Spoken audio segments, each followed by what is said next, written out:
এতগুলো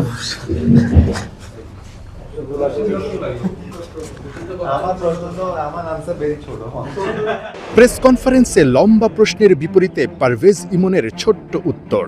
গুরুত্বপূর্ণ ম্যাচের আগে লম্বা পথ পাড়ি দিয়ে আসা ইমনের কাছে ছোট্ট উত্তর গণমাধ্যম কর্মীদের তৃপ্তি মেটাতে হয়তো ব্যর্থ। তবে প্রেস কনফারেন্স রুম ছেড়ে যাবার আগে কথা দিয়ে গেছেন লম্বা ইনিংস আর লম্বা ছক্কা হাঁকিয়ে সেটা পুষিয়ে দিবেন মাঠে।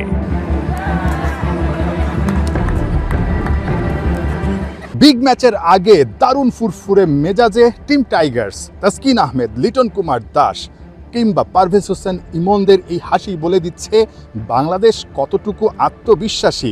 বিগ ম্যাচের আগে হয়তোবা হেড কোচ ফিল সিমন্সকে বাংলাদেশ দল পায়নি, অর্থাৎ আজকের দিনটায় দলের সঙ্গে যোগ দেওয়ার কথা থাকলেও তিনি শেষ পর্যন্ত প্র্যাকটিসে যোগ দিতে পারেননি।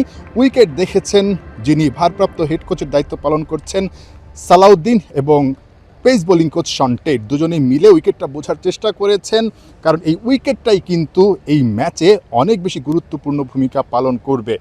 ঠিক এরকম একটা ম্যাচের আগে পুরো দলের যেই চিত্র সেটা বলে দিচ্ছে একটা জয় কতটুকু আসলে পুরো দলকে বদলে দিতে পারে। এখন বাংলাদেশ সিরিজ জয়ের স্বপ্ন দেখছে এবং সিরিজ জয়টা যে সম্ভব সেটা তারা মনে প্রাণে ধারণও করছে। পারভেজ হোসেন ইমন প্রেস কনফারেন্সে এসে ছোট্ট ছোট্ট উত্তর দিলেও যে কথাটা বলে গেছেন বড় বড় ছক্কা কিংবা ইনিংসটা বড় করতে হবে যদি এরকম একটা বিগ ম্যাচে বাংলাদেশকে ট্রফিটা আসলে উঁচিয়ে ধরতে হয়। আমাদের একটা বিগ চান্স, কালকে ম্যাচ জিতলে ইনশাল্লাহ ভালো একটা সিরিজ জিতে হবে, সবার মধ্যে কনফিডেন্স বিল্ড করবে অ্যাগেন।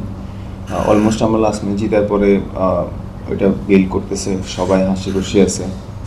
সো ইনশাল্লাহ আমরা চেষ্টা করবো আমাদের কালকে ম্যাচটা জিতার। সো আমরা আমাদের বেস্টটা এখানে ট্রাই করবো। সবাই বলতেছে যে আমরা যদি সেট হই তাহলে আমাদের বড় খেলতে হবে।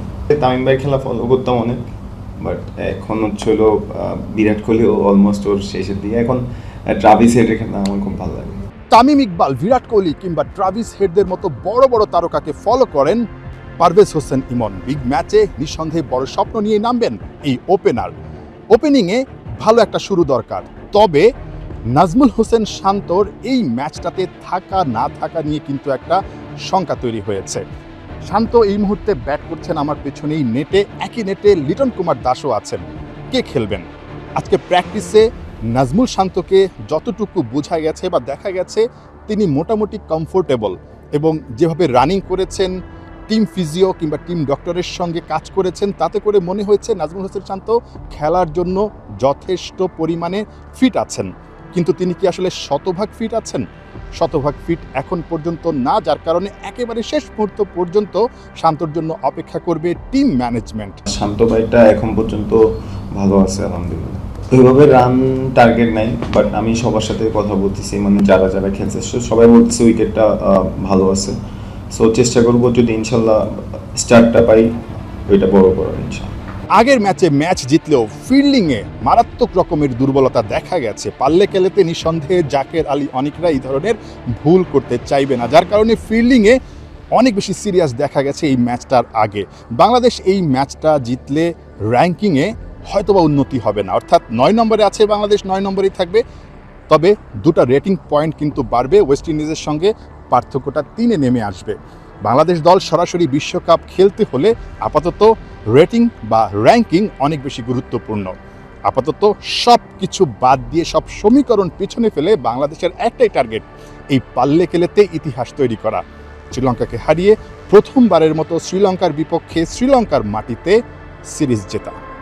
নাহিয়ান বিন জাসিম, 71, ক্যান্ডি, শ্রীলঙ্কা।